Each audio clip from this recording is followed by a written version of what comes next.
Welcome to Ruma, Wungsu. This village house has been named after a famous 8th century Indonesian king, Anak Wungsu. Wungsu was one of the first Balinese kings to leave written documentation regarding the condition and structure of society. Wungsu is also famous for distinguishing art into two main groups, royal art and folk art. The royal art was not confined to only royalty, but was often exposed to the village communities. Rumah Wungsu has been imported from Java and is a traditional rumah tringgal, or dwelling house, made entirely of hand-tooled teak wood, and this house dates back to the early 1900s.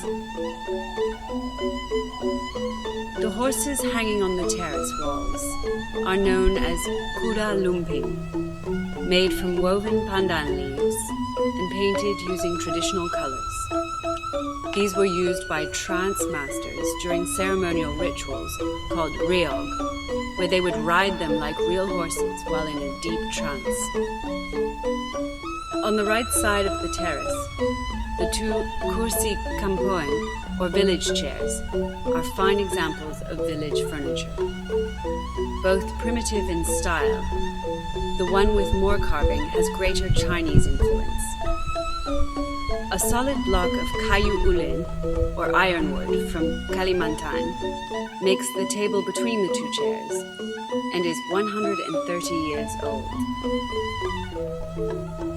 More primitive in style, the two chairs with oval table on the left of the terrace are also kampeng, or village pieces, dating back to the 1920s. Made into light fixtures, the two green ox bells originate in Java and date back to the early 1900s. Fitted high on the wall, made from wood, carved and painted, the prayer box, or langkirkiran, is a customary Balinese home feature. Steeped in Hindu traditions, one family member makes a daily ceremonial offering to ensure good health, happiness, and prosperity. As all offerings in Bali are made from natural things, kanang is formed from a coconut palm leaf square basket, traditionally filled with a slice of banana or sugar cane, a few grains of rice, a betel quid, vibrant hues of flowers and shredded leaf on top. You will also sometimes see symbolic items such as a coin or small bill, sweets, and sometimes even a cigarette. Known as a kursi lahir, the small daybed was originally used as a birthing chair from Java circa 1930. Probably once used in a clerk's office, the desk is a beautiful piece dating back to the 1900s. On the desk, the tempat siri, or betel nut box, was traditionally used to store and mix all the ingredients of the siri, or betel nut chewing mixture, made up of the green nut from a betel palm, a bit of lime, and a shredded tobacco, all wrapped in a pepper leaf. Less prevalent today, older village people would mix and chew this siri, turning their mouth, teeth, gums, and lips a deep crimson. An effect of chewing this mixture is a slight euphoria. At the foot of the bed, the small bench is called a jodang. This bench is very similar to a dowry chest. When someone in the village gets married, they would fill this with the essentials to set up a new home: chickens, rice, plants, and other baby livestock. This piece dates back to the early 1900s. The carved center roof detail, from which hangs a very modern light fixture, is known as a dodo bezi, and originally comes from a joglo-style house, which is defined by a four-pillared and tiered center structure. In the bathroom, a solid piece of mebau wood carved by Made, Joko Susanto, and designed by the team at Desa Seni, makes your sink a more aptly washed plate. The bathroom towel rack is the back strap of a traditional loom used to weave local fabrics, carved specifically to fit one individual. Indonesian farmers would traditionally use a wooden trough before planting their rows of rice. An example of this tool can be found as the toilet roll holder.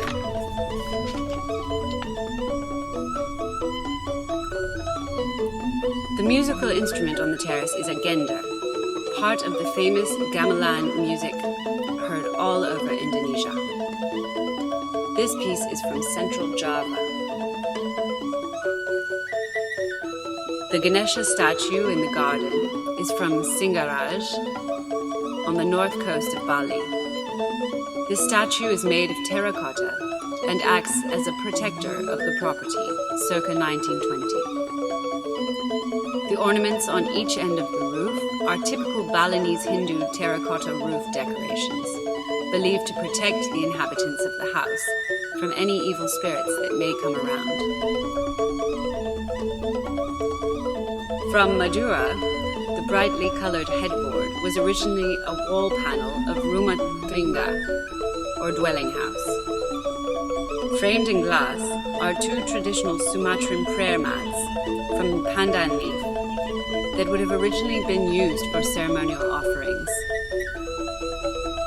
The black and white photography is by Rama Surya, a very well-known Indonesian photographer. Traditional Yogyakarta batik-style fabric was used to make the curtains. The magazine stand is actually a traditional rice drying basket and is elevated on legs for enhanced air circulation. The large armoire was traditionally a food storage chest that dates back to the 1920s, and the small red armoire was used to store clothing and personal items circa 1930. The large ceramic vessel, or kendi, was used for drinking water. The ceramic was believed to help purify the water, as well as keeping it cool at the same time. For communal use, one's mouth would never touch the spout, but was poured from a distance.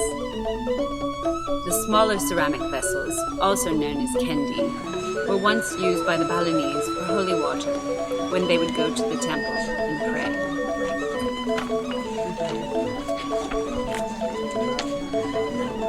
Gandhi's famous saying, "Be the change you want to see in the world," perfectly describes the views and mission of Desa Seni, who fully support and strive for an eco-green, sustainable community. The entire resort was built with recycled, repurposed, or sustainable products from local sources. All the furnishings are antique, fully recycled or repurposed. Desa Seni did not alter or change the natural land structure and local waterways, but rather respected and worked with the natural elements, while processing, protecting, and preserving the environment around it. Desa Seni has also implemented different measures in order to best minimize the carbon footprint, setting aside 40% of the land dedicated to organic farming for the restaurant, enabling production of approximately 80% of the produce served.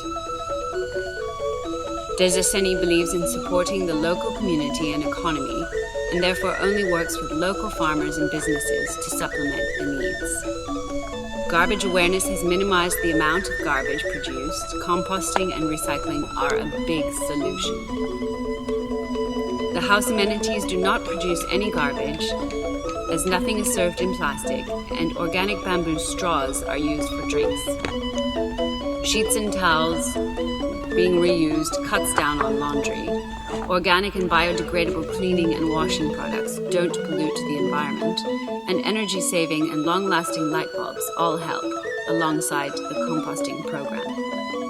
In addition, Desa Seni is committed to giving back to the local community and donate resources in order to provide the Pangkamaya Yoga twice a week in Bahasa Indonesia for all locals wishing to join.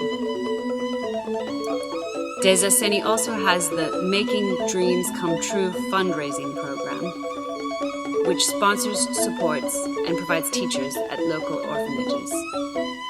One of the most successful community service initiatives is the work-study program, where the older orphanage children come to Desa Seni in order to learn and apprentice in different departments for a short period and to experience a true and responsible working environment.